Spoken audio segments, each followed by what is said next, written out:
రాష్ట్రంలో ఉష్ణోగ్రతలు భారీగా పడిపోతున్నాయి. తూర్పు వాయువ్య దిశ నుంచి వీస్తున్న గాలులతో చలి తీవ్రత పెరుగుతోంది. పలు జిల్లాల్లో టెంపరేచర్ సింగిల్ డిజిట్కు పడిపోయింది.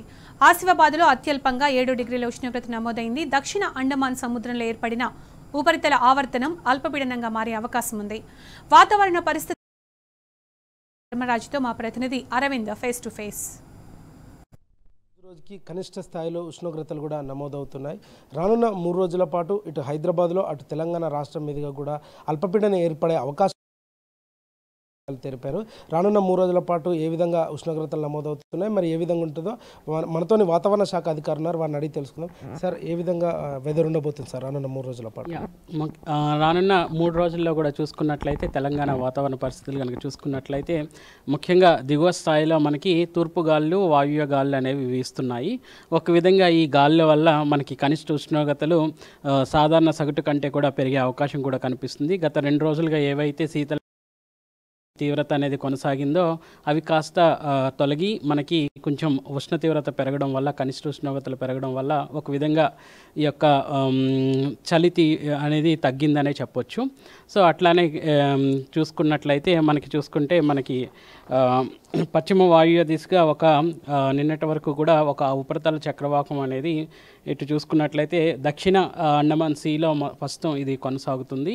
సో ఈ రోజు కనుక చూసుకున్నట్లయితే అల్పపీడనంగా మారి రానున్న తదుపరి 38 గంటల్లో ఇది కాస్త ఒక వాయుగుండంగా కూడా మారే అవకాశం కూడా కనిపిస్తుంది. ప్రస్తుతం దీని యొక్క దిశగా కదులుతూ రానున్న 48 గంటల్లో కనుక చూసుకున్నట్లయితే సుమారు 38 గంటల్లో కనుక చూసుకున్నట్లయితే ఇది పశ్చిమ వాయువ్య దిశగా కదులుతూ నైరుతి బంగాళాఖాతంలో కూడా తీవ్ర వాయుగుండంగా కొనసాగే అవకాశం కనిపిస్తుంది. సార్, కనిష్ట ఉష్ణోగ్రతలు ఉత్తర తెలంగాణ, ఈశాన్య తెలంగాణ, ఇటు హైదరాబాద్ సెంట్రల్లో ఏ విధంగా ఎఫెక్ట్ అవుతుంది సార్?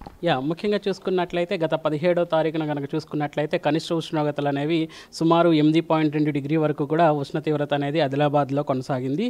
తదుపరి చూసుకున్నట్లయితే మనకి ఆదిలాబాద్, అలాగే మెదక్, ఇంకా సంగారెడ్డిలో కూడా మనకి సుమారు 9 డిగ్రీల వరకు కూడా ఉష్ణ తీవ్రతలు కొనసాగిన సందర్భాలు కూడా చూడొచ్చు. ఇంకా కొమరంభీంలో కూడా ప్రస్తుతం కనుక చూసుకున్నట్లయితే ఈ నిన్నటి వరకు కొనసాగినటువంటి కనిష్ట ఉష్ణోగ్రతలు పెరిగాయనే చెప్పొచ్చు. ఒక విధంగా చూసుకున్నట్లయితే మనకి అక్కడ కూడా మనకి సుమారు 14.2 డిగ్రీల వరకు కూడా ఉష్ణ తీవ్రత కొనసాగుతుందనే చెప్పొచ్చు.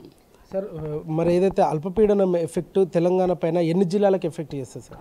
ముఖ్యంగా చూసుకున్నట్లయితే ఈ యొక్క అల్పపీడనం ప్రాంతం ఏదైతే కొనసాగుతుందో ఇప్పటికే ఇటు చూసుకున్నట్లయితే బెంగళూరు, అలాగే చూసుకున్నట్లయితే నెల్లూరు పరిసర ప్రాంతాల్లో 2 సెంటీమీటర్ల నుంచి 5 సెంటీమీటర్ల వరకు కూడా వర్షపాతం అనేది నమోదైన గణాంకాలు చూడొచ్చు. సో తెలంగాణకు వచ్చేసరికి మనకి దక్షిణ తెలంగాణలోనే మనకి ముఖ్యంగా తేలికపాటి వర్షం అనేది నమోదయ్యే అవకాశం కనిపిస్తుంది. ఈరోజు దక్షిణ తెలంగాణలో, రేపు కనుక చూసుకున్నట్లయితే దక్షిణ తెలంగాణతో పాటు మధ్యస్థ తెలంగాణ జిల్లాల్లో కూడా మనకి నమోదయ్యే అవకాశం కనిపిస్తుంది. సార్, రానున్న 3 రోజుల పాటు హైదరాబాద్లో ఏ విధంగా కండిషన్స్ ఉంటాయి సార్? రానున్న 3 రోజులు కనుక చూసుకున్నట్లయితే ఈరోజు దక్షిణ తెలంగాణలో తేలికపాటి వర్షాలు అనేవి కొనసాగే అవకాశం కనిపిస్తుంది. రేపు ఎల్లుండి కూడా తేలికపాటి వర్షాలు ఇటు దక్షిణ తెలంగాణతో పాటు కొంచెం మధ్యస్థ తెలంగాణ భాగాల్లో కూడా ఈ యొక్క తేలికపాటి జల్లులు అనేవి కురిసే అవకాశం కూడా కనిపిస్తుంది. మిగిలిన పొడిబారిన వాతావరణంతో పాటు కనిష్ట ఉష్ణోగ్రతలు కూడా పెరిగే అవకాశం కనిపిస్తుంది. ఏదైతే చూసుకుంటే రానున్న 3 రోజుల పాటు కూడా తెలంగాణలో కనిష్ట ఉష్ణోగ్రతలు కూడా నమోదవుతాయని ఇప్పటికే వాతావరణ అధికారి హెచ్చరికలు కూడా జారీ చేశారు. అటు ఏదైతే బంగాళాఖాతంలో ఏర్పడిన అల్పపీడనం కారణంగా ఇటు దక్షిణ తెలంగాణ, అటు మధ్యస్థ తెలంగాణలో కూడా తేలికపాటి వర్షం పడుతుందని కూడా తెలియజేశారు. ఏదేమైనప్పటికీ కూడా రానున్న 3 రోజుల పాటు అటు ఉష్ణోగ్రతలు, ఇటు ఏదైతే తేలికపాటి వర్షాలు కూడా ఉండే అవకాశాలు ఉన్నాయని వాతావరణ అధికారులు ఇప్పటికే తెలియజేశారు. వీడియో జర్నలిస్ట్ సైదులతో అరవింద్, టీ న్యూస్, హైదరాబాద్.